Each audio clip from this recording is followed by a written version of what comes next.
الحمد لله رب العالمين والصلاة والسلام على رسوله الأمين اما بعد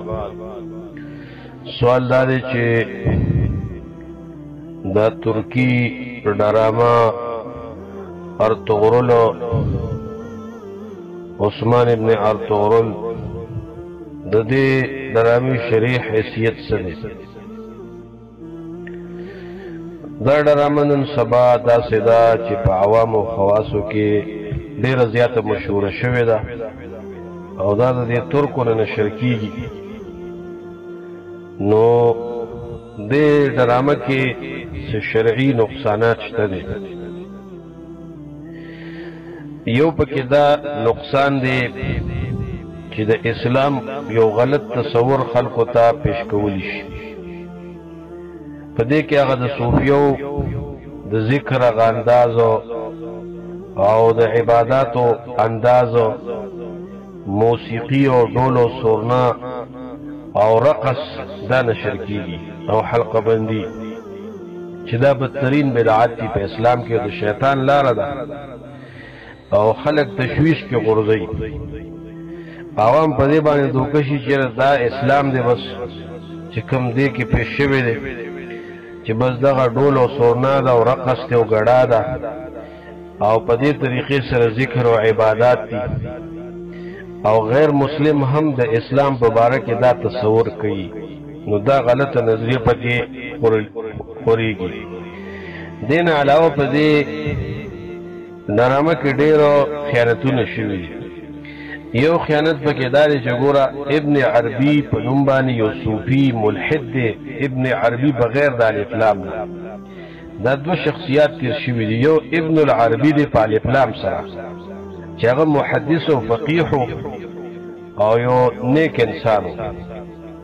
او یو ابن عربي دی بغیر د الف لام نه چې دا صوفي ملحد او گمراه سره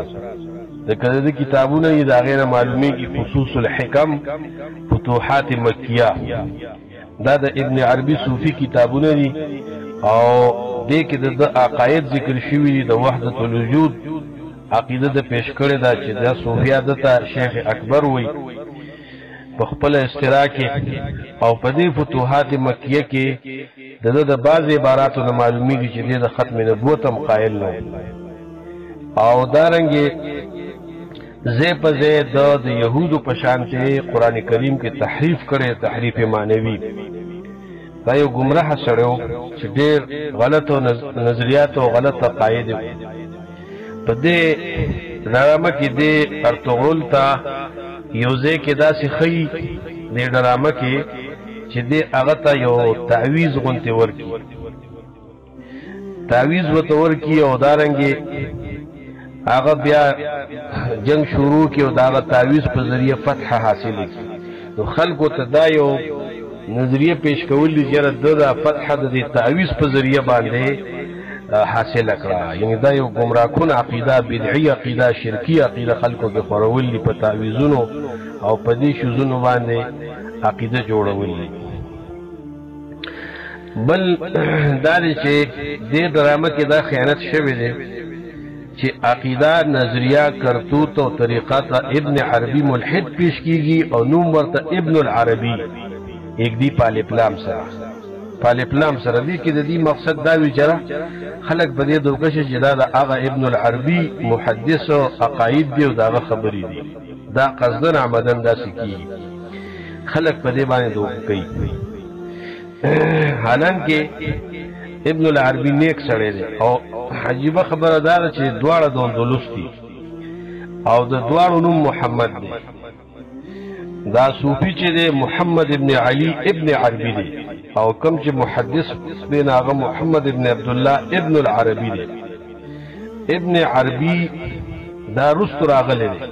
او ابن العربي په الپلام سره چې کوم محدث داغه تقریبا یو سلی مخ کې تیر شوی دی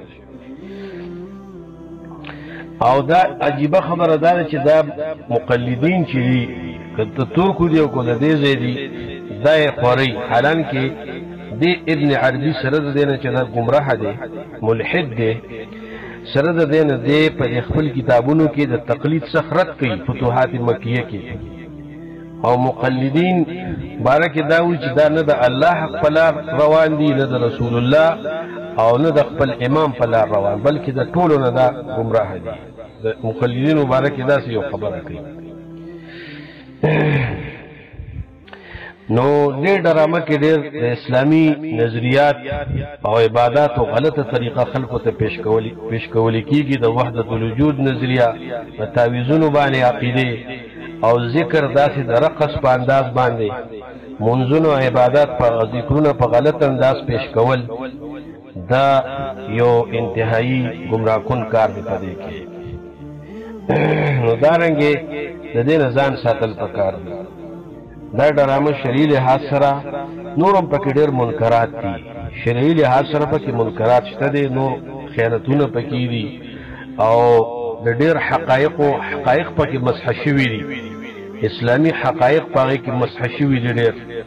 او بدعات او تصوف له ترویج ورکول دي